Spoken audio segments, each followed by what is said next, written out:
Yeah, yeah, yeah.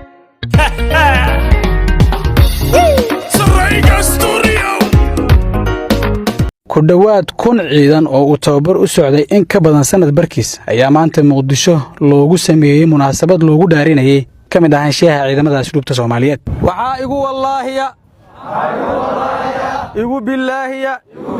xasan cali nuur shuute gudoomiyaha maxkamadda darajada koowaad ee ciidamada qalabka sida ayaa u rajeeyay ciidamadan inay baabi'iyaan magaxumada ka soo yeerto xabsiyada dalka gaar ahaan xabsiga dhexe. waxa uu sheegay haddii aysan waxba ka bedelin arrintaasi ciidamada ilaalada xabsiyada in xabsiga dhexe uu ka mid noqonayo mid ka mid ah goobaha lagu kobciyo fikradaha argagixisada mucaaskar. waxaase sii dheer in qof kasta uu halkiisa ka sii wadayo wixii lagu soo xiray taasi oo ka dhigan inaanu waxba iska bedelin dambiilaha ay xukumaan bahda cadaaladda.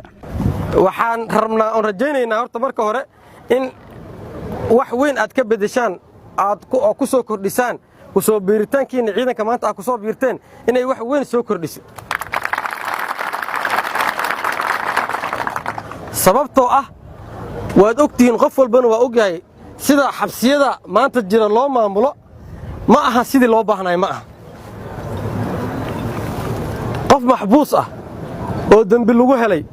oo loogu talagalay dadka ku dhex jiro laga soo saaro meel lagu karantiilay oo loogu talagalay meeshaasi in lagu dhaqan celiyo asigoo akhlaaq wanaagsan dib loogu celiyo loogu talagalay haddii uu xabsigi markii uu galo oo isgaarsiin haysta ka waran oo taleefan haysto xitaa oo social media uu ku jiro ka waran waxa ka sii daray intaasi markii uu xabsigi iyo ciqaabtii sharciga u jideeyo oo dhameysto oo banaanka u laabto wax dhaqan celina ma qaadan ileena wuxuu ku laabanaa dembigii marka hore oo ciqaabta ku muto ku laabanaa kii argagixisada argagixiso ku laabtay kii daraagiska isticmaalka muqaadaraadka ku laabtay kii tuuga ahay burcadnimadii ku laabtay arintaasi saas haday dhacdo waxay ka dhigan tahay shaqadii ciidanka laga rabay asluubta gaar ahaan qaybta ilaalisa xabsiyada inaysan gudan waajibkoodii inaysan gudan waxa u maleynaa maanta in inta halka xabsi ku yaalo taliyaasha xabsiga meesha waa nala joogan taliyaha xabsiga waxa laga rabaa hadii uusan akhlaaqda ciidanka iyo dhaqan celin dadka xabsiyada ku jiro hadii uusan dhaqan celin wanaagsan u sameeynin oo uusan gaarsiinin inay akhlaaqdooda wanaagsanaato ay ku laaban karaan bulshadii uusan gaarsiinin inta muddada ay garsoorka u soo xadeeyo ay xukuman yihiin haddii uusan gaarsiinin taliya ma ahee wuxuu horjoogo ka yahay mucaskar ay argagixisada fikirka argagixisada lagu kabciyo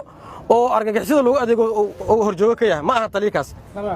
wasiirka cadaaladda oo soo xiray tababarkan ayaa ballan qaaday ka xukuumad ahaan in ay soo dhicin doonaan xuquuqda ciidamadan.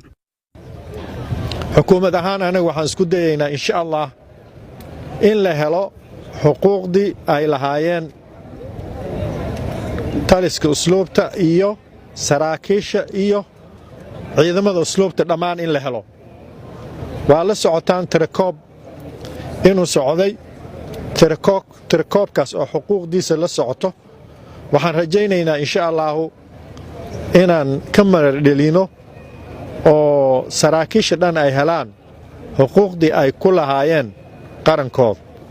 munaasabadda xiritaanka waxaa sidoo kale goobjoog ka ahaa gudoomiyaha maxkamadda sare ee ciidamada qalabka sida General Liibaan Cali Yarow taliyaha ciidamada asluubta Soomaaliyeed General Mahad Cabdiraxmaan iyo ku-xigeenadiisa. waxaa sidoo kale marti u ahaa mas'uuliyiin ka socday hay'adaha taageerada Soomaaliya.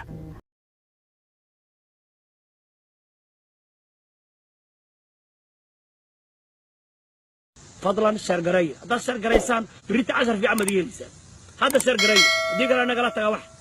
انا يدو شيء هذا شرقري كل شرقري هذا ديلك في دماغي شرقري كل all of you نار كله في بدنك